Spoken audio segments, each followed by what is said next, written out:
What happens when a warm, family-centered sitcom is hijacked by a character who was never meant to stay? And what does success cost when it grows too big to control? Most people remember Family Matters as light-hearted fun. Suspenders. Catchphrases. Friday nights. But behind the laughter was a slow unraveling, careers stalled, relationships fractured, and a show that quietly lost its soul. Here are the hidden truths behind Family Matters, secrets that reshaped lives, ended dreams, and still spark debate decades later. A guest star who took over everything. Did you know Steve Urkel was only supposed to appear once? Jaleel White auditioned for a single episode as a nerdy neighbor. An awkward joke, nothing more. But the moment he stepped in front of a live audience, something explosive happened. The laughter didn't stop. Applause broke out mid-scene. Producers knew instantly, this character wasn't leaving. By season 3, the show had been rebuilt around him. Opening credits changed. Storylines shifted. Family Matters quietly became the Steve Urkel Show. But ask yourself, when a show abandons its original purpose, who really wins? Reginald VelJohnson didn't think he was signing up for a punchline. When Family Matters began, it wasn't supposed to be loud or cartoonish. It was thoughtful, grounded. A show about a black father navigating work, marriage, and the daily pressure of being steady when the world keeps pushing. Carl Winslow was the center, a man trying to do right by his family, even when he didn't have all the answers.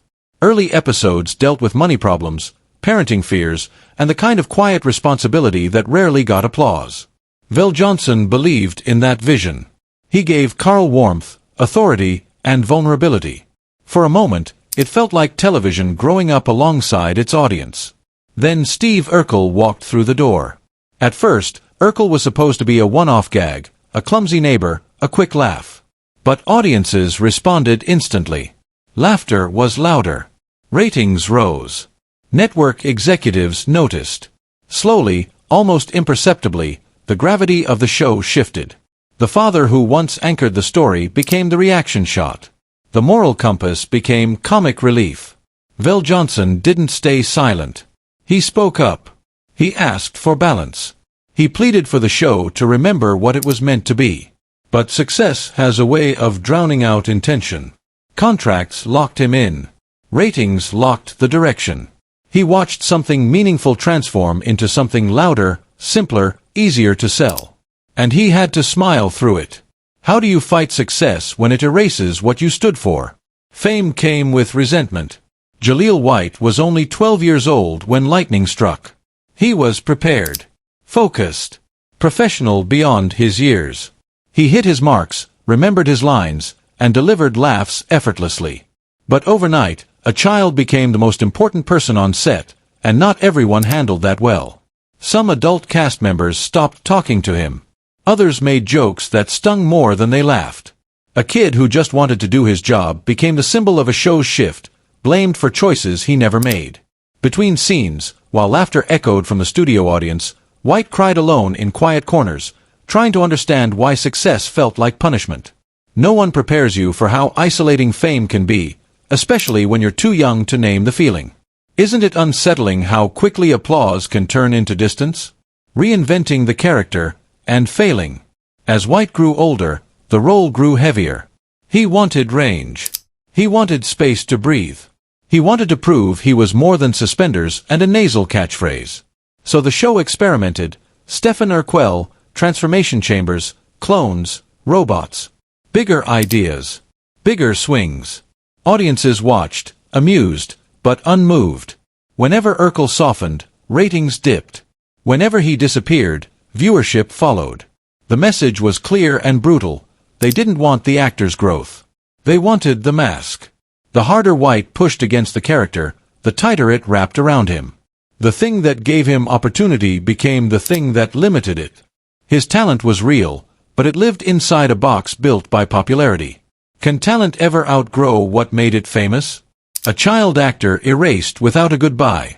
Then there was Judy Winslow, the youngest daughter. The quiet presence. The child who filled the frame without demanding it. One season she was there. The next, she wasn't. No explanation. No farewell episode. No acknowledgement. The show simply pretended she never existed. For viewers, it was confusing. For the actress, it was devastating. A career cut short without warning. Financial struggles followed. Emotional scars lingered long after the credits rolled. Being erased didn't just end a role, it rewrote her confidence. What does it say about an industry that can erase a child overnight and move on without pause? Creative integrity versus cheap laughs. Kelly Shania Williams fought her own quiet battles. She believed Laura Winslow should be strong without being cruel. That rejecting Urkel didn't mean humiliating him. That comedy didn't require stripping away empathy. She argued with directors. She pushed back against scripts. Sometimes she walked off set, not out of ego, but out of principle. Those fights didn't always win. But they mattered. Because beneath the chaos, beneath the ratings and catchphrases, were real people trying to protect something human in an industry that rewards exaggeration. And maybe that's the quiet lesson behind it all. Success doesn't always look like victory. Sometimes it asks you to trade your voice for applause. Sometimes it lifts you up while isolating you. Sometimes it rewrites your dreams without asking permission. But integrity, the decision to care, to resist becoming smaller, to hold on to empathy, that part still counts. Even when the laughter fades. Even when the spotlight moves on. And sometimes, long after the show ends, that's the legacy that matters most. She won some battles, and paid for them by being labeled difficult. In Hollywood, that word has a quiet power. It doesn't mean rude. It doesn't mean ungrateful. Most of the time, it simply means someone dared to ask for better. Better writing. Better treatment. Better respect. And the moment you push back against the machine remembers. So the question lingers. Is standing up for quality always worth the cost? Network decisions that killed the show. By the time Family Matters reached its later seasons, it was no longer just a sitcom, it was a brand. A ratings juggernaut. A guaranteed source of laughter for millions of households every Friday night. Then came the decision that changed everything. ABC dropped the show. CBS picked it up. On paper, it looked like survival. In reality, it was a slow goodbye. A new network. A new time slot. A new audience that never fully arrived. Viewers didn't follow. Ratings collapsed almost overnight. The cast felt it before the numbers confirmed it. Scripts arrived thinner. Energy on set faded. Conversations changed tone. Everyone sensed the end, but no one was told. The final episode wasn't written as a farewell. There were no speeches. No curtain call. No moment to say goodbye. After 9 years together, the show simply stopped. No closure. Just silence. Physical and emotional damage. Behind the laughter was a cost few people saw. Years of performing Steve Urkel's high-pitched voice permanently altered Jaleel White's vocal cords. Doctors warned him to stop. The damage was real. But contracts don't care about throats or childhoods. So he kept going. And while Family Matters earned hundreds of millions in syndication, the child actors, the ones who gave up weekends, normal school lives, and anonymity, saw very little of it. Adults prospered.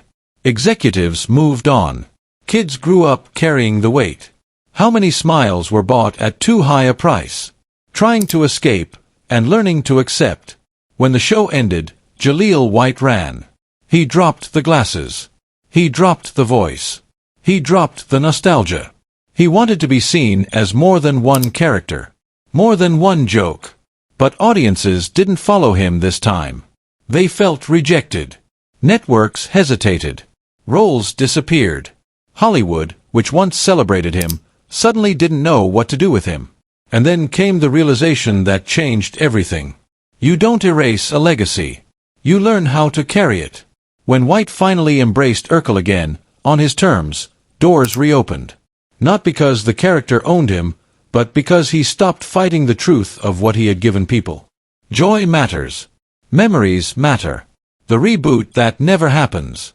For more than a decade, reboot rumors have surfaced again and again. Every pitch circles back to Urkel.